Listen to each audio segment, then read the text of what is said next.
पंडाल में उपस्थित है।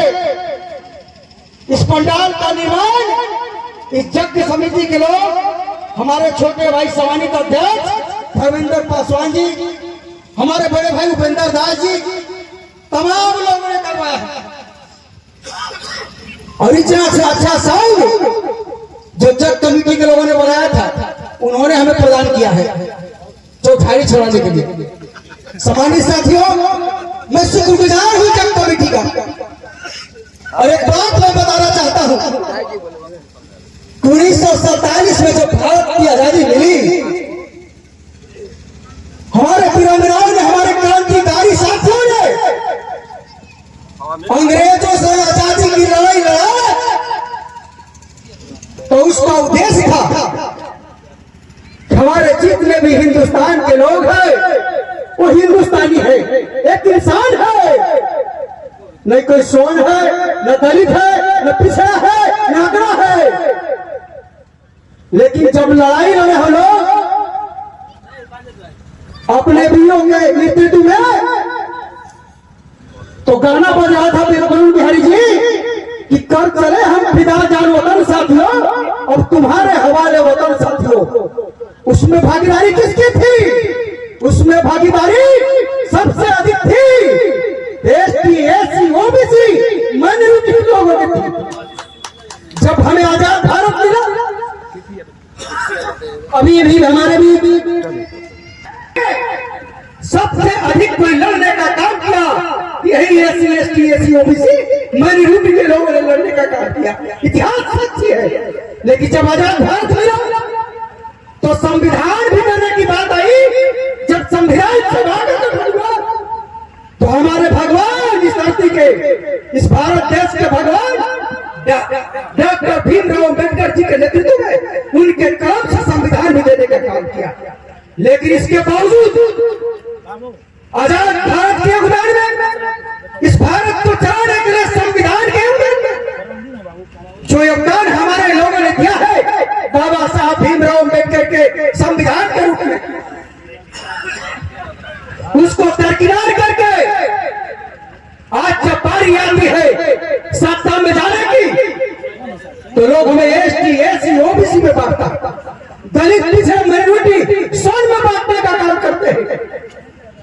लेकिन जब बात हम लोगों की आएगी तो अलग पक्ति में खड़े हो जाएंगे।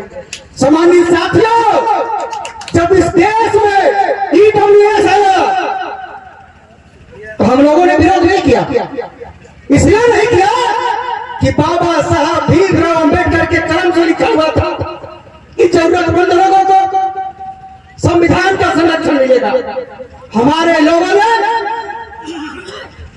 इस बहुजन समाज के लोगों ने साहस करके, धैर्य करके उसको सम्मान किया, संविधान को सम्मान करने का काम किया।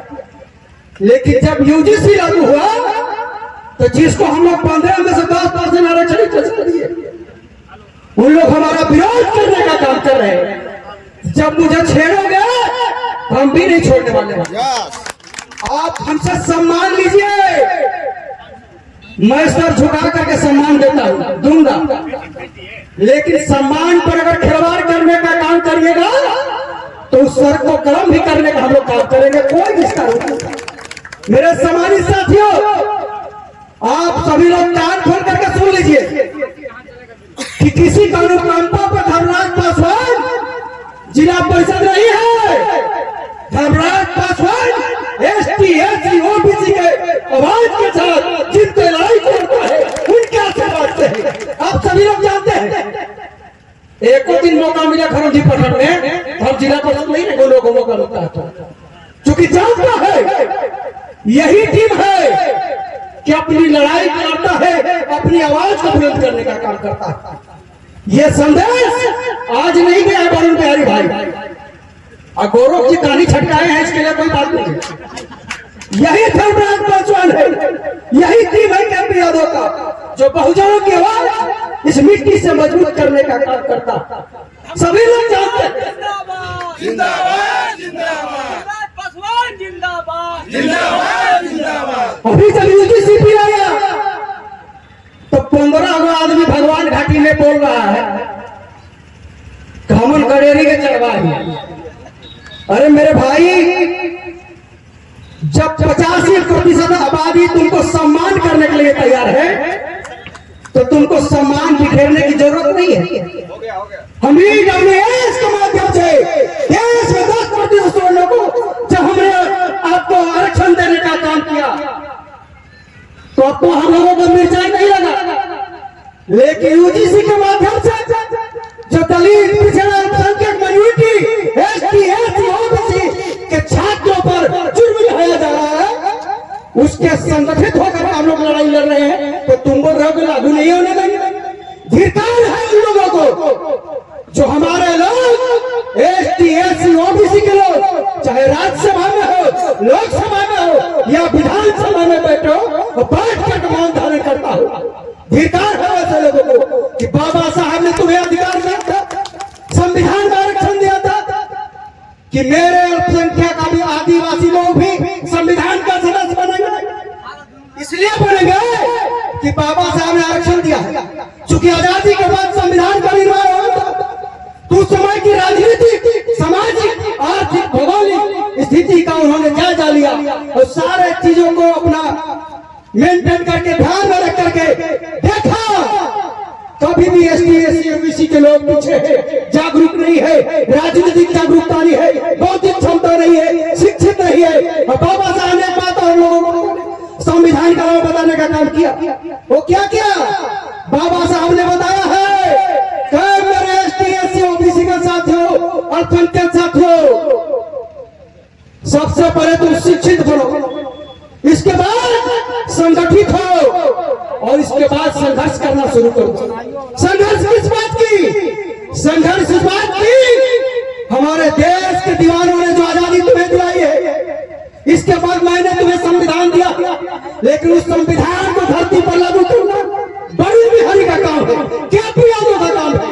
मैं देश के अंदर जो अभी सामाजिक राजनीतिक चल रही है, देश के अंदर तो ये नेता मैं मानता हूँ, सर्वप्रथम लालू प्रसाद यादव को मैं अपना गुरु मानता हूँ और दूसरा दिव्य गुरु बाबा शिबू सोरेन को मानता हूँ, हेमंत सोरेन को मानता हूँ। कितना भी आंधी आई, जेल के दरवाजे में बंद करने का काम किया, आवाज को कुचलने का काम किया, लेकिन ये आवाज ST SC OBC माइनॉरिटी दलित के लिए आदरणीय लालू प्रसाद जी ने, बाबा किशन गुरु ने, हेमंत सोरेन जी ने कभी भी झुकने का काम नहीं किया। बड़े बड़े लोग झुक गए, सलामी दागने लगे। मेरे सवानी साथियों, आज जो हमारे समाज के लोग चाहे सांसद हो, विधायक हो, मंत्री हो, प्रधानमंत्री हो, मैं उनसे आह्वान करना चाहता हूं इस मंच से कि आप जगिए और अपने अपने सदन में UGC का मांग रखिए। और UGC तो बहाना है, अभी हम लोगों का आरक्षण लाना निशाना है, जो हमारा जनगणना होना है, इस पर भी हम लोग धरना प्रदर्शन करेंगे। आगे जो हमारे समाज की बात आएगी, आगे जो हमारे समाज के लिए उत्थान के जो भी लड़ाई लड़ना पड़ेगा, हम लोग सारे लोग एकजुट हैं।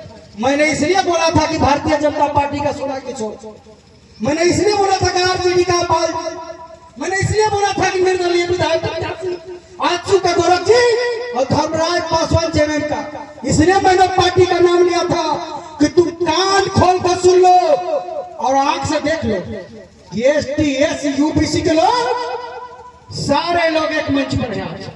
हम लोगों की पार्टी, हम लोगों की ताकत हमारी एकता में है और हम लोग एक हैं। इस बात को मैं कहना चाहता हूँ, आप लोगों से आह्वान करना चाहता हूँ कि आप लोग UGC के लिए मत घबराइए, चूंकि मोदी जी को हम लोगों को लॉलीपॉप फेंके, इसलिए कहता हूँ, मैं विरोध नहीं करता।